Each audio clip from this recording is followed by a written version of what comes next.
حاجات مهمة جدا تكون بتعملها الفترة دي في ثانوية عامة، والحاجات دي بجد تفرق جدا في مستواك، وتفرق جدا ان شاء الله في مجموعك الفترة الجاية، وهتفرق كمان في نفسيتك انها تتحسن، انك هتحس بعدها ان انت مستواك بيتطور ان شاء الله احسن من الاول بكتير جدا، فهتفرق معاك جدا في نفسيتك وفي مستواك. وبجد من اهم الافكار اللي هتطبقوها وهتحسوا جدا بفرق كبير.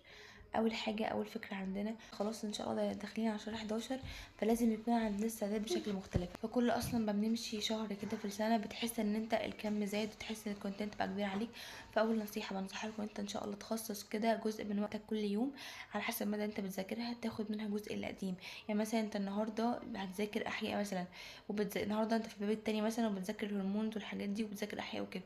فانت وانت بتذاكر الباب التاني ده او بتذاكر الفصل التاني تاخد جزء من الفصل الاول كمراجعه سريعه حتى انت فاكر كل حاجه فيه. بس استمرارك على النقطه دي يخليك دايما عندك فكره انه القديم لمه معايا برضو، كل لما يتطور ان شاء الله وتدخل في السنه اكتر والكم يزيد هتحس ان انت برضو القديم بالنسبه لك انت بتذاكره واخده وبتذاكره باستمرار، مش هيكون مشكله بالنسبه لك ولا هيكون مرهق عليك زي ما انت تكون سايبه خالص وبتذاكر الجديد اول باول وسايب القديم راكنه. احنا حتى لو انت بتعمل كده احنا برضو ان شاء الله نرجع له في الاخر،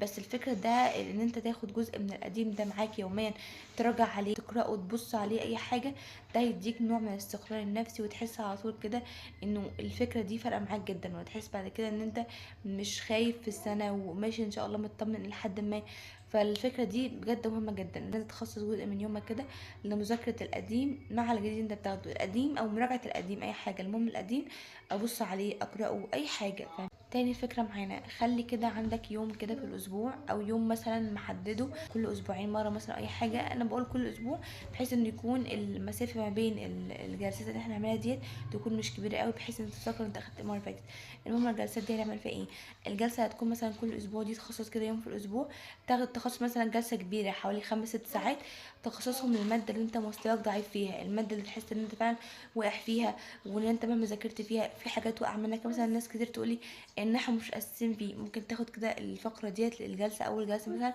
تاخدها للنحو، تقعد تذاكر بقى الاساسيات اللي فيه، تذاكر اول واحده فيه، تقعد انت كده تجمع اهم الافكار، تشوف ازاي اصلا بنعرب، ازاي بتجيب الاعراب صح، الحاجات دي كلها ممكن تاخدها مثلا اول جلسه. تاني جلسه مثلا لو انت عندك مشكله في الانجليش، لو انت عندك مثلا مشكله في المواد العلميه زي الكيمياء مثلا،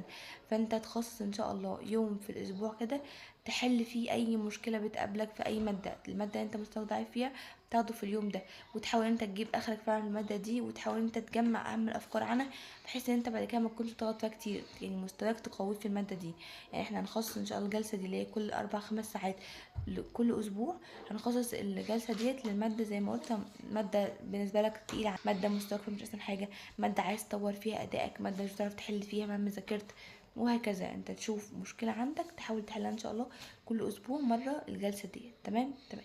تالت واهم حاجة معانا برضو وهي تبسيط المعلومة، او بمعنى اصح تلخيص المعلومة. مش شرط الملخص ان انا اجيب بقى كشاكيل كبيرة زي ما انا كنت بعمل واكتب فيها كل الحاجات المهمة واكتب فيها الدرس بطريقتي انا، اعيد صياغة الدرس على حسب طريقتي وعلى حسب فهمي للموضوع. مش كده خالص، ما اقصدش كده. انت مثلا لو انت بتزهق من التلخيص او انت مش متعود عليه هتحس ان الموضوع بالنسبة لك صعب وبياخد وقت كبير جدا، ولكن انا كنت بعمل كده لان كنت متعودة على كده من زمان من اعدادي تقريبا، فكنت التلخيص بالنسبه لي دي حاجه بسيطه. ولكن لو انت بالنسبه لك الموضوع مرهق مفيش حاجه، مفيش مشكله برضو بالنسبه لك،